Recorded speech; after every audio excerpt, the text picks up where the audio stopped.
बिस्मिल्लाहिर्रहमानिर्रहीम। अस्सलाम वालेकुम। उम्मीद करता हूँ कि आप सब लोग खैरियत से होंगे। आज मैं मौजूद हूँ सहराए चोलिस्तान में और यहाँ पर एक जगह है जहाँ पर तकरीबन 100-200 साल पुराने कमरे यहाँ पर मिले हैं ज़ेरे ज़मीन, जिनकी कुछ दिन पहले ही खुदाई की गई है। और वहाँ से यहाँ के मकामी लोगों का कहना है कि वहाँ से एक हुक्के की नाली जो कि पीतल की बनी हुई थी वो बरामद हुई है और उसके साथ साथ सोने के सिक्के भी यहाँ से मिले हैं। अब ये नहीं पता कि ये खुदाई जो है आया कि यहाँ के मकामी लोगों ने करवाई है या नवाब व बहावलपुर की फैमिली में से किसी ने करवाई है या हुकूमत की तरफ से आर्कियोलॉजिकल डिपार्टमेंट ने की है। तो अब वो कमरे जो हैं वो यहीं साथ ही करीब मौजूद हैं। मैं आपको दिखाता हूँ कि वो किस तरह के कमरे हैं।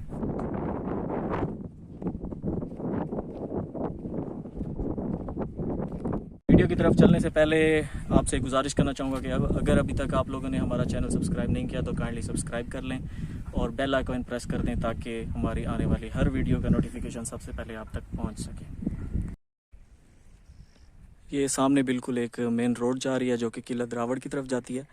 इसके दोनों साइडों पे जो है रोड के साथ साथ बिल्कुल काश्तकारी हुई हुई है। किसी ने कपास उगाई हुई है, किसी ने दाल उगाई हुई है, किसी ने बाजरा उगाया हुआ है। तो इससे अगर आप अंदर की तरफ आते हैं तो यहाँ पे ये खुदाई शुरू हो चुकी है। मैं उसी साइड पे ही जा रहा हूँ जहाँ पर खुदाई शुरू हुई है 1 महीना पहले तकरीबन, और कुछ जगहें वो अभी उन्होंने छोड़ दी हैं, वो बाद में उनकी खुदाई करेंगे। यहाँ से जो मुझे मालूमात मिली हैं यहाँ के मकामी लोगों से, उनका ये कहना है कि कुछ जगहों की वो निशानदेही कर गए हैं और अगली बार जब वो आएंगे तो फिर उन जगहों की खुदाई की जाएगी।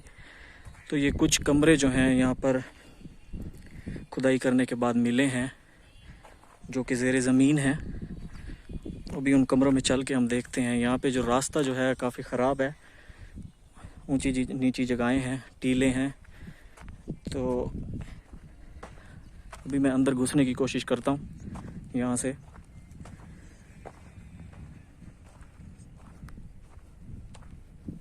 ये एक रास्ता जा रहा है जहाँ से उन्होंने खुदाई की है। ये सामने एक रास्ता है, यहाँ उतरने की कोशिश करता हूँ मैं। नीचे सारी रेत है।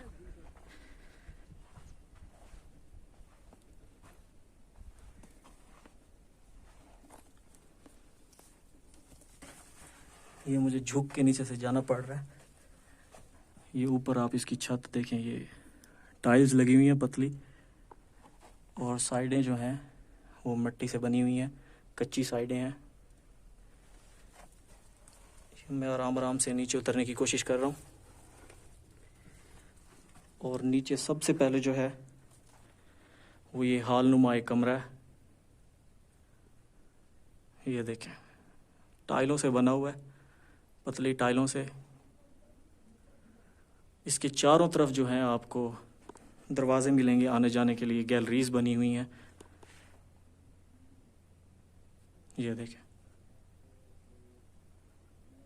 इसकी छत देखें आप, अभी तक बहुत अच्छी हालत में मौजूद है। ये इस हाल कमरे की जो है ये आप देख रहे हैं, अलमारियां हैं, शेल्फ्स बनी हुई हैं उस दौर की। ये देखें। अच्छा, इनके ऊपर जो खिड़कियां लगी हुई थी, जिन लोगों ने खुदाई की है उन्होंने वो खिड़कियां जो है वो भी यहाँ से उखाड़ ली हैं। ये देखें, ये देखें, ये एक और शेल्फ बनी हुई है, यहाँ भी शेल्फ थी। अच्छा, आपको एक और चीज़ भी मज़े की बताता हूँ कि ये जो इस शेल्फ में आप निशानात बने देख रहे हैं, ये सारे, इन शेल्फों की भी खुदाई की गई है। यहाँ पर भी उन्होंने मशीनों के ज़रिए चेक किया कि कोई चीज़ है तो नहीं। ये देखें, इस तरह की भी छोटी छोटी शेल्फ्स यहाँ पे बनी हुई हैं। ये एक और गैलरी है, आने का रास्ता है। अच्छा, इसको अगर अब हम देखते हैं तो ये कच्चा नहीं है। ये देखें, इसके अंदर ये ईंटें लगी हुई हैं, टाइल लगी है वही पतली। ऊपर छत अगर इसकी देखते हैं, यहाँ भी टाइल्स हैं, नीचे सारी रेत है। एक ये रास्ता भी है इसमें आने जाने के लिए। तो यहाँ के जो मकामी लोग हैं उनसे मेरी बात हुई है, तो उन्होंने बताया है कि यहाँ पे जिन लोगों ने खुदाई की है वो अपने साथ क्रेन लेके आए थे, साथ कुछ और चीज़ें भी थी जो उनका साजो सामान होगा, जो इस चीज़ में आर्कियोलॉजी डिपार्टमेंट जो है वो इस्तेमाल करता होगा, वो सब कुछ अपने साथ लेके आए थे। और उन्होंने यहाँ पर तकरीबन 1 महीना खुदाई की है इसकी। अच्छा, अब ये जो आप इसकी छत देख रहे हैं, इस छत को उन्होंने सबसे पहले तोड़ने की कोशिश की है क्रेन के ज़रिए, लेकिन उन्होंने बहुत ज़ोर लगाया, लेकिन ये छत जो है टूटी नहीं है। जब ये छत नहीं टूटी तब उन्होंने खुदाई स्टार्ट कर दिया। ये देखें, ये अब इतनी मजबूत छत जो इतने साल गुजरने के बाद भी अभी तक वैसी की वैसी ठहरी है। यहाँ पर पहले कोई नहीं चढ़ता था, वो समझते थे कि शायद छत गिर ना जाए, लेकिन जब उनको यहाँ पता चला है कि क्रेन भी इसको नहीं तोड़ सकी, तो फिर जाके अब लोग आराम से इसके ऊपर चढ़ जाते हैं। अच्छा, अब आप जो ये सामने वाला रास्ता देख रहे हैं, गैलरी नुमा देख रहे हैं, ये यहीं से ऐसे सीधा जाता है आगे जाके नवाब ऑफ भावलपुर जो थे उनका 27 जागीर वाला बंगला है। वहाँ जब वो डेरा नवाब साहब से चला करते थे डिरावर जाने के लिए, तो रास्ते में उसी बंगले में रेस्ट किया करते थे। तो क्योंकि सहरा है, चोलिस्तान है, रेगिस्तान था उस वक्त, अब तो फिर भी मकान बन गए हैं, काफ़ी लोग यहाँ पर आबादी हो गई है काफ़ी। उस वक्त ये बिल्कुल खंडर हुआ करता था, तो यहाँ पर इतनी आबादी नहीं थी। तो यहाँ पर गर्मी क्योंकि बहुत ज़्यादा पड़ती है, तो ये भी कहा जा सकता है कि जब गर्मियाँ अपने अरूज पर होती थीं तो नवाब साहब जो हैं अपने उस 27 जागीर वाले बंगले से, जो कि यहाँ से थोड़ी सी फासले पर है, वहाँ से अंडरग्राउंड रास्ते के ज़रिए इधर आया करते थे और गर्मियाँ यहाँ पे अपनी गुजारा करते थे, यहाँ पे रेस्ट किया करते थे।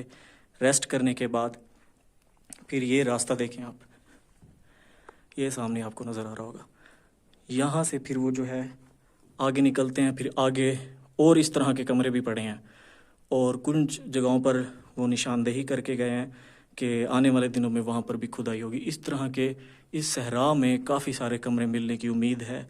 और जहाँ तक मुझे लगता है कि मे बी कि ये गोदाम हो या किसी और चीज़ के लिए भी ये जगहें इस्तेमाल हो सकती हैं, गर्मियों के लिए भी इस्तेमाल की जा सकती हैं।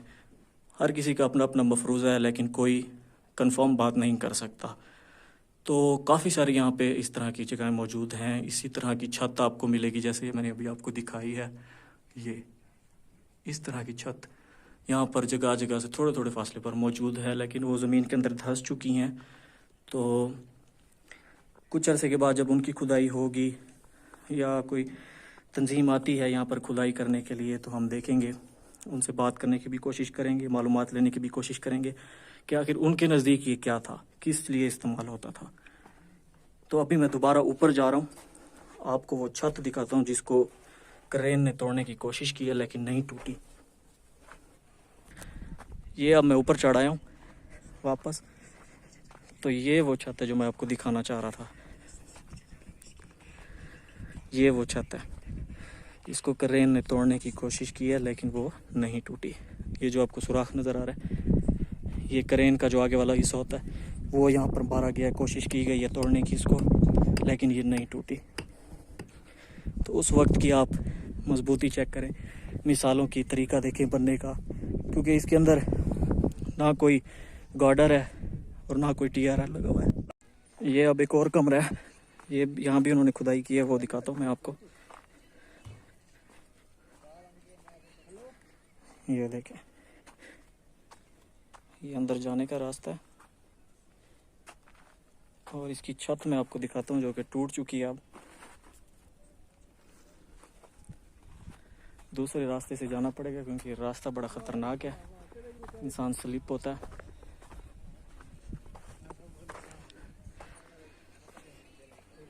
ये अब हम इसकी छत पे पहुंच रहे हैं। ये देखें, ये और कमरा है, इसकी छत जो है टूट चुकी है। मेरे ख्याल में उस टाइम ये टूट गई थी जब उन्होंने क्रेन के ज़रिए इसकी खुदाई की है, उस टाइम ये छत टूट गई थी। ये देखें, ये एक और कमरा है, उन्हीं कमरों के साथ ही ये एडजेसेंट है। ये देखें। अच्छा, अब हम कोशिश करते हैं कि उन जगहों पे भी आपको लेके जाएं जहां वो निशानदेही करके गए कि यहाँ पे आने वाले दिनों में खुदाई होगी। तो अब उधर ही चलते हैं, उस साइड पे। एक जगह ये है जहाँ की उन्होंने निशानदेही की है कि यहाँ भी एक कमरा है ज़ेरे ज़मीन। तो उस कमरे की छत जो है उसके ऊपर आप देख रहे हैं ये कांटों वाली सारी झाड़ियाँ उगी हुई हैं। ये सामने आपको शायद नज़र आ रहा हो, वहाँ पे वो कमरा है, उसकी छत है। और वो निशानदेही कर गए इस बात की कि इसको भी खुदाई करेंगे आने वाले दिनों में। तो एक इस जगह की वो निशानदेही करके गए, और भी मैं आपको दिखाता हूँ। ये देखें, ये देखें, ये वो जगह है जहाँ पर वो निशानदेही कर गए हैं कि यहाँ पर भी आने वाले वक्तों में खुदाई होनी है। यहाँ भी वो कहते हैं कि एक कमरा मौजूद है, उसी तरह का ही जैसे मैंने आपको पहले दिखाया, जिसके अंदर एक हाल था। हाल के साथ साथ फिर कनेक्टेड गैलरीज़ हैं जो कि दूसरे कमरों तक जाती हैं। तो इसी जगह पर दूर दूर तक कहा जा रहा है कि यहाँ पर इसी तरह के कमरे मौजूद हैं, और पता नहीं वहाँ से क्या क्या नवादरात जो हैं वो निकल रही हैं, कौन लोग उसको लेके जा रहे हैं, कौन ये खुदाई करवा रहा है, आया कि ये हुकूमत के अंदर हो रही है या नवाब बहावलपुर की जो फैमिली है वो करवा रही है। इस बारे में अभी मालूमात नहीं है, लेकिन इंशाअल्लाह ताला इसके बारे में मुकम्मल मालूमात हासिल करने के बाद मैं आपको दोबारा, जब ये सारे कमरे दोबारा खोद लिए जाएंगे और मुकम्मल मालूमात हासिल करने के बाद यहाँ के मकामी लोगों से कि यहाँ क्या क्या चीज़ें निकली हैं, कितने कमरे हैं, किस मकसद के लिए इस्तेमाल होता था, और नवाब साहब की फ़ैमिली से भी इस सिलसिले में बात करेंगे, उनसे भी मालूमात लेंगे। तो इसके ऊपर मुकम्मल एक वीडियो हम आने वाले दिनों में इंशाअल्लाह ताला ज़रूर बनाएंगे। तो अपनी इस वीडियो को आज यहीं पर ख़त्म करते हैं। गर्मी बहुत ज़्यादा हो रही है, पसीना आ रहा है, सूरज हमारे सर के ऊपर ही चमक रहा है। तो अभी तक अगर आप लोगों ने हमारा चैनल सब्सक्राइब नहीं किया तो काइंडली इस चैनल को सब्सक्राइब कर लें, ताकि इस तरह की मालूमाती वीडियो हिस्ट्री से मुतालिक आप लोगों को मिलती रहे।